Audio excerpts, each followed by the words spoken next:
ahead, Zach. Calbert, I guess, as someone who grew up in Indiana, was recruited by Bob Knight, played for Bob Knight, I recognize the answer to this could probably go on for hours, but how would you explain to someone, not just who he was as a coach, but almost, I guess, as a persona or as a cultural force in this state in the 1980s, the 1990s, at the time that you were growing up and then playing for him? All larger than life. Everybody wanted to play for Coach Knight. Play for their state. Back when I was growing up, and to have an opportunity to play for the man and to be recruited by him, and I think that's it's unbelievable. That was during that time. It was all about playing for your home state and playing for your home school, and having Coach Knight coach you that was the dream came true for me, and I'm glad it happened. Todd. Calbert, I've spoken to a lot of former Indiana players and assistant coaches over the years, and the one common theme is the loyalty that ex-players and ex-coaches show to Coach Knight. When did you start to feel the magnetism of that loyalty yourself, and how's it kind of followed you through your life and your life experiences, some of the lessons that he imparted to you over his time? It probably started, obviously, my freshman year was kind of rough because you're trying to get to understand how the man operates. He pushes you so hard, not so much the physical part, but the mental part, trying to get you to understand how this game works and how to compete at a high level, how to be extremely prepared. And then once I finally got it, it's amazing how much respect and admiration he has for you because you're trying to do what he wants you to do, and he knows that you want to win. He knows that you want to compete at the highest level and perform at the highest level for him and for the university and for the program. And that's when I started to feel it. And it got to the point to where all he had to do was tell me, "Hey, Cal, you're not playing at your best right at this particular moment. You need to pick it up." And there were some times too when he went fire and brimstone on me too. Sometimes so. But that's his coach. He wants to win really extremely bad, and but he wants you to feel that way too. And he's all about team and what it's all about to be to win as a team and accomplish the same goal. And that was great. That's what's great about coaching. Jeff. Hey, is there a moment, whether it be game or practice, where Knight kind of really dove into some details and you just kind of as a player went, wow, this guy. Freshman year, it was like, with our motion offense, it was all conceptual. He would talk about, hey, if the big is up, you set it, you're down, he's going to set a down screen for you. If he's down low at the post, he's going to set a back screen.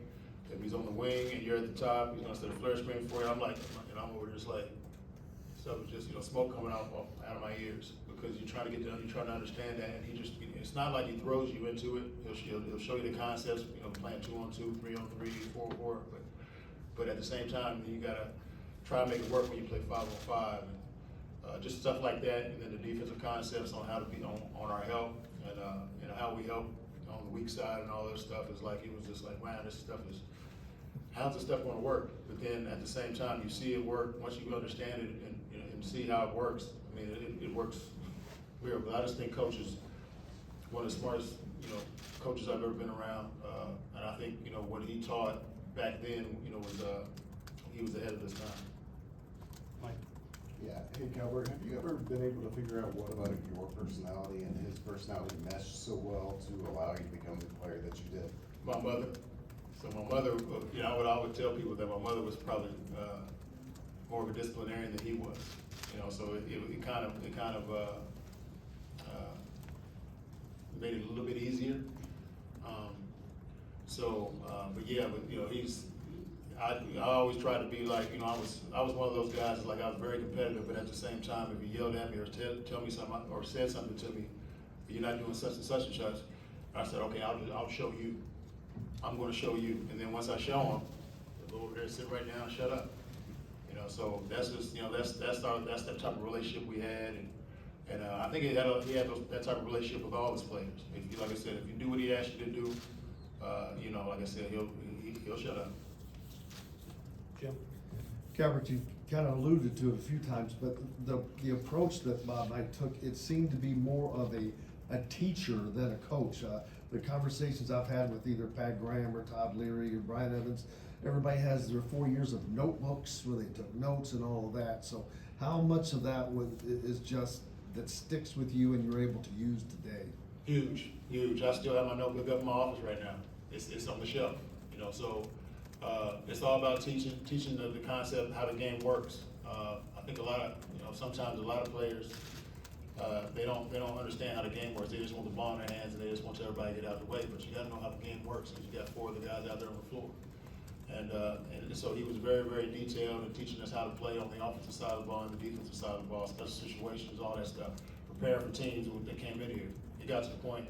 Another thing that was, reference to preparing for teams, there's so much, video involved, and this certain play, this is what this player gonna do. Then it got to a certain point to where when you got out there on the floor and you saw the play, them call a certain play, you knew exactly what they were gonna run because we were so prepared. And that's what made, I think that's what separated the coach from a lot of coaches, from a lot of other coaches.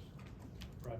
Calbert, is there anything particular of Coach Knight's style or his persona that you have seen in yourself carry over as you've made your way to the sidelines at this point in your career now? Yeah, just a little bit, the competitiveness, being competitive, and sometimes, to a certain degree, I have to go fire and brimstone on guys, just to get them to understand. But at the same time, you gotta give them that little tough love. But also at the same time, you gotta put your arm around them. And Coach did that as well.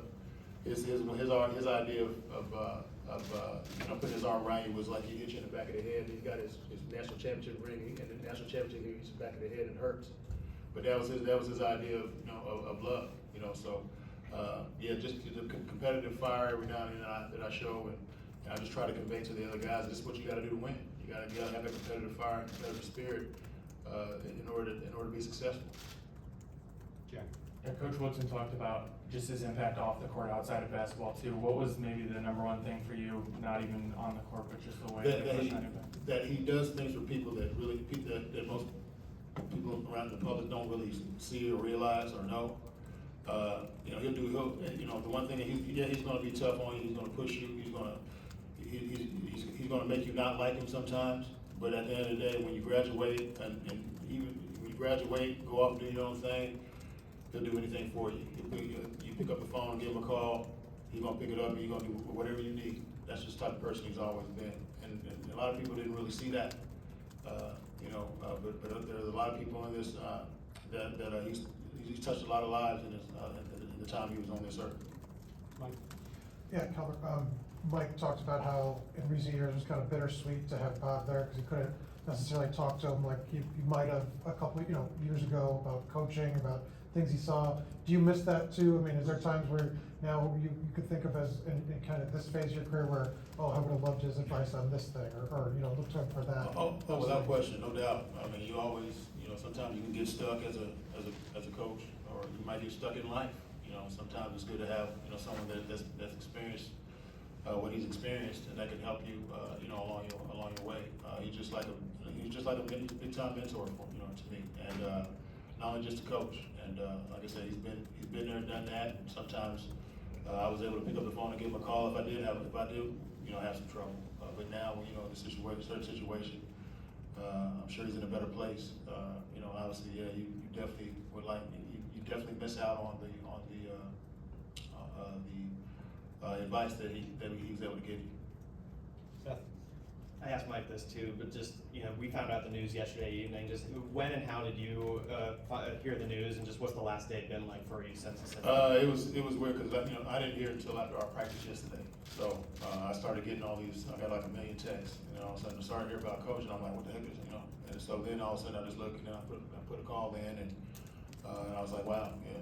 It kind of hit me kind of hard at first because obviously I know he was 83, but you still think that in the back of your mind, he was taken too soon. But at the end of the day, that's life. Time is undefeated, and we're all gonna be there at some point. So, but I know that he left. I know he lived a nice full life, and he had people around him that loved him, and like I said, he's one of the greatest coaches I've ever been around, and, you know, the world lost a great man today, or yesterday. Calbert, I know you and Coach Woodson, and of course, all the players that played under Bob Knight, you know, have your relationship with him, but what do you think it was about him that really garnered the respect for a lot of people that didn't play under him or coach with him? I'm sorry, say that one more time? What do you think it was about Bob Knight that garnered the respect from people that didn't play under him like you did? Oh, well, I mean, I just his accomplishments, and, you know, obviously, what he's done on the basketball floor. Obviously, when you're in business, any type of business sport, done, you know, anything of that nature, you're always gonna, if you do your job well, people are gonna respect that. And, you know, I think he did his job really, really well, and people respect that. So I think that's one of the things that,